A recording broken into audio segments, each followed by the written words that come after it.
So how many times did you have to say that? You look like you're doing pretty well. Great, yeah. I just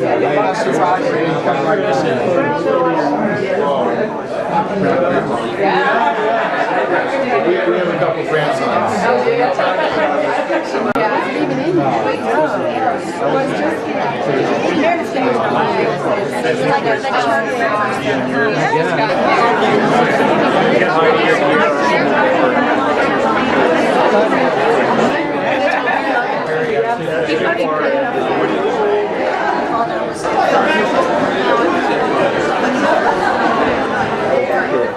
Oh, thank you. I'll swap.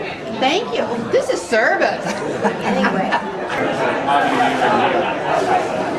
Hey, just want to welcome all of you here to River Dunes, and particularly as we kick off this year, the 2014.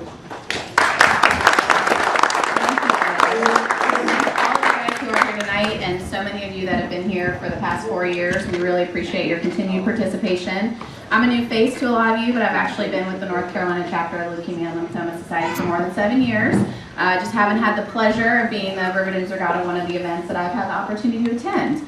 So I'm really thrilled and honored to be a part of it this year. As Ed said, it's going to be an incredible event for us, and I like raising the goal right here in front of everybody. So I'm glad y'all heard that and clapped. Delaney's are my son's relatives, and our honored hero this year is Egan Delaney. And I'd like to Delaney, Ryan and Jody, and Egan especially. And come on, John, to just come up.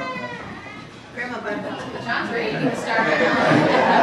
Come on, Tom, get back. Egan is our most recent, at least here, survivor of leukemia.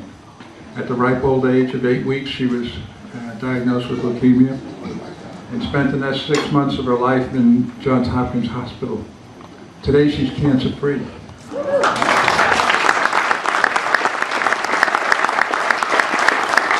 This is big brother John.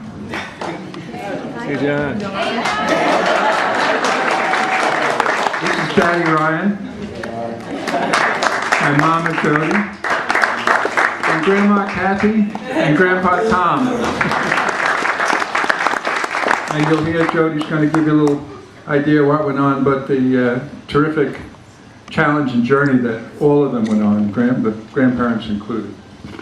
So that's Egan, and I'd like you to say hi to Egan, and then we'll have Jody give you a little idea of what it was like the first year of Egan's life. Thank you. Thank all of you all for having my family at this wonderful event. We're so excited to be in Oriental, and we can't wait to come back in June for the regatta. I also want to say thank you to Ken and Carol Small. I've known them since I was in 7th grade. I had just turned 13 when my sister Stacy married their son Pete. Since that time, we've been on family trips, holidays, vacations, and I think my favorite was my 21st birthday, which was spent on their boat Miranda. Carol poured me a Captain and Coke with about this much Captain and this much Coke, later telling me she was afraid of getting me sick on my 21st birthday. And I was thrilled when Ken called us to ask us if Egan would be your honored hero. We just couldn't say yes fast enough.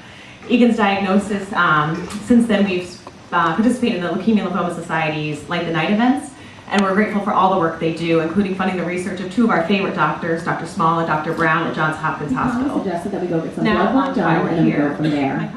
As I was leaving, the nurse who weighed her and another doctor stopped me and asked if I was going to get the blood work done right away and checked to be sure our doctor wrote stat on the prescription. I called Ryan on the way home from LabCorp and filled him in on the day's events. He picked up my son at daycare and came home while I made stroganoff. My mother-in-law was coming over for dinner and the night went on as planned. Right when we were about to sit down to eat, my pediatrician called and said that Egan's white blood cell count was 70,000. There's so much that needs to be done, and I can only hope that the next time a family walks into the hospital with a newly diagnosed child, they never have to hear, your child either lives or dies, but instead, we have a cure. Thank you all so much for your efforts there, too.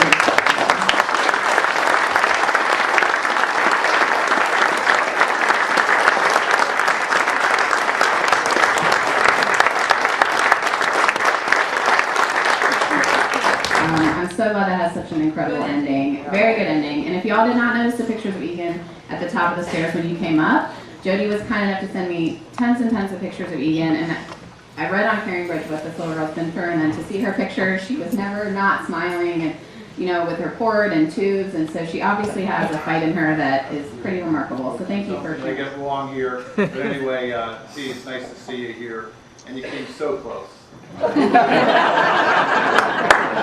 Also with us is Steve Benjamin. Steve, of course, lives in the area with his wife Heidi, and Steve is one of the best sailors in America. He was College Sailor of the Year and a silver medal in the Olympics way back in 1984. Are you that old? And one thing that Steve and Dee and I have, we deal with seas. We spend a lot of time in the water, but all three of us are cancer survivors. So anyway, it's nice to have you and your wives here. One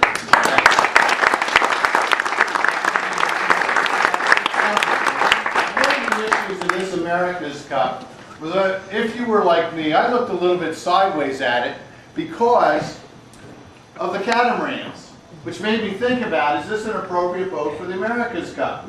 Well, you might vaguely recall that in 1988, when New Zealand challenged with a 120-foot big boat, Dennis Conner answered with a 60-foot catamaran, and he had a wind sail on it. So maybe a little harbinger of something that would be happening 25 years later. And that got me thinking about, well, what other precedent do we have with catamarans? Well, in 2010, Larry Ellison had a trimaran versus a catamaran in a contentious battle in Valencia, Spain. But how about earlier? And I found out that in 1820, almost 200 years ago, 1820, a 20-year-old guy living in Hoboken, New Jersey, built himself a catamaran, and he called it, very nifty name, Double Trouble. 24 years later, this young man founded the New York Yacht Club on a schooner named Jim Crack. And 7 years after that, he was part of the syndicate that built a schooner boldly named America, went over to England, sailed around the Isle of Wight faster than any other British boat at the time, and renamed the trophy America's Cup. He had a catamaran. And some years later, 57 years later, a 29-year-old guy from Bristol, Rhode Island, also built himself a catamaran. And this boat he took down to western Long Island Sound. They gave him he won the race easily, and they gave him a prize for the most innovative boat and told him, don't come back. You don't have no accommodations down below. Anyway, the young man, he was 29 at the time, went on to design, build, and sail on 6 successful America's Cup defenders. His name, Nathaniel Green Harrisoff. And then, in 1988, while Dennis was winning the America's Cup in a whopping best-of-3 series, I was doing television commentary with ESPN with a friend of mine, Tom Blackholer, who had raced with the America's Cup in 1983. And I have on tape asking Tom, if you were czar of the America's Cup, how would it look like to you? And Thomas David Blackholer said, if I were czar of the America's Cup, I'd put it in catamarans, and I'd race it in San Francisco Bay. Wow. So it makes me wonder if John Cox Stevens is up in the heavens, Nathaniel Green Harrisoff is up in the heavens, maybe Tom Blackholer. Yeah.